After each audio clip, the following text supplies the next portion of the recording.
Are you good men and true? Yea, or else it were pity, but they should suffer salvation, body and soul. Nay, it were a punishment too good for them if they have any allegiance in them, being chosen for the prince's watch. Well, give them their chance, never don't bring. First, who think you the most desertless man to be constable? What? You okay, sir. What Georgie Seacole? They can both write and read. Come hither, neighbour Seacole. God has blessed you with a good name. To be a well-favoured man is the gift of fortune, but to write and read comes by nature. But which, Master Constable? You have. I knew that would be your name. And your answer. Well, for your favour, sir, why give God thanks and make no boast of it? And for your writing and reading, let them appear only when there is no need of such vanity. You are thought here to be the most senseless and fit man for the office of constable, therefore bear you the lantern. This is your charge. You are to comprehend all vagrant men. You shall bid any man stand in the prince's name. How if he will not stand? Oh. Why then, make no note of him and let him alone, and presently call the rest of the watch together, and thank God you are rid of a knave. If he will not stand when he is bidden, he is none of the prince's subjects. True, and you are to meddle with none but the prince's subjects. You shall also make no noise in the streets, for the watch to babble and talk is most tolerable and not to be endured. We would rather sleep than talk. We know what belongs to a watch. You speak like the most ancient and quiet watchman, but I cannot see how sleeping should offend. Only have a care that your bills be not stolen. Well, you are to call at all the alehouses and bid them that are drunk get them to bed. How if they will not? Oh, well then, leave them alone till they are sober. To make you then not the better answer, you may say they are not the men you took them for. Well, sir. If you meet a thief, you may suspect him by virtue of your office to be no true man. And for such kind of men, the less you meddle and make with them, the better it is for your honesty. If we know him to be a thief, shall we not lay hands on him? Truly by your office you may, but I think they that touch pitch will be defiled. The most peaceable way, if you do meet a thief, is to let him show himself for what he is, and steal out of your company.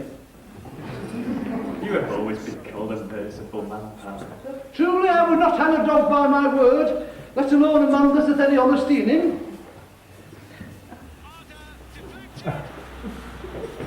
If you hear a child cry in the night, you must call to the nurse and bid her still it. How if the nurse be asleep and will not hear us?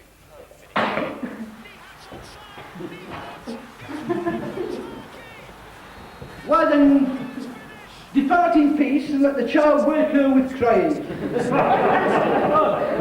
For the lamb that will not hear of you when it bleats will never answer the calf when it bays.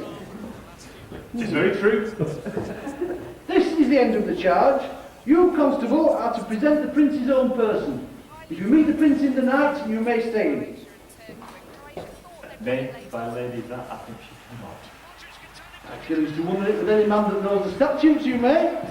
By only if the prince be willing, for the watcher to offend no man, and it is an offence to stay any man against his will. Lady, I think it be so. Masters, good night, and if any matter of weight chances, call me. Keep your fellows' counsel on your own, and good night. Come, neighbour. Well, masters, we hear our charge. Let us go sit here upon the church bench till 2, then all to bed.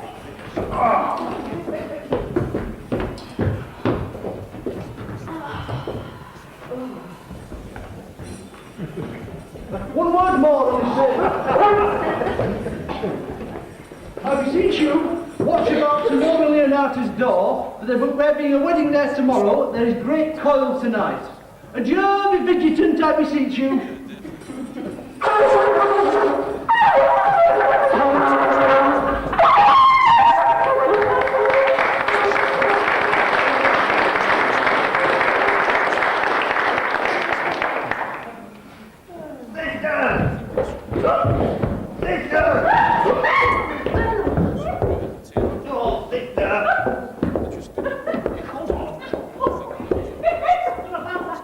Ah, my elbow it up. Scabwood collar. There'll be an answer for that. Oh. And I will, like some drunkard, tell the all.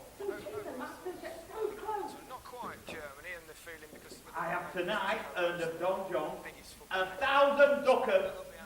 I think it's been a great atmosphere, and obviously no home interest was disappointing, but Thou shouldst rather ask if it were possible any villain should be so rich. For in rich villains are made of poor villains, but poor villains may make what price we can. I know that Deformy's been a vile thief these 7 years. He goes up and down like a gentleman. I remember his name. Didst thou not hear somebody? No, just the bane on the house. Know that tonight I have wooed Margaret, the lady hero gentlewoman, by the name of Hero. She leads me out of her mistress's chamber window, bids me good night 1,000 times. I tell this tale vilely.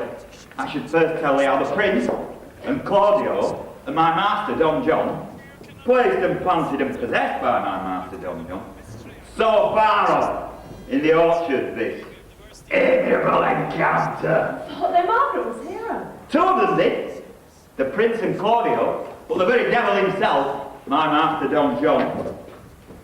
He knew that she was Margaret, and partly by his oaths, which first possessed them, and the dark night which did deceive them, but chiefly by my villainy, which did confirm any slander that Don John made about Hero. Away went Claudio enraged, swore that he would meet Hero as he was appointed the next morning at the temple, and there, in front of the whole congregation, shame her with what he had seen overnight, and send her home again without a husband. We can't do the prince's Master Constable, Master Constable! We've discovered here the most dangerous piece of lechery in the Commonwealth! I know that before they know his name.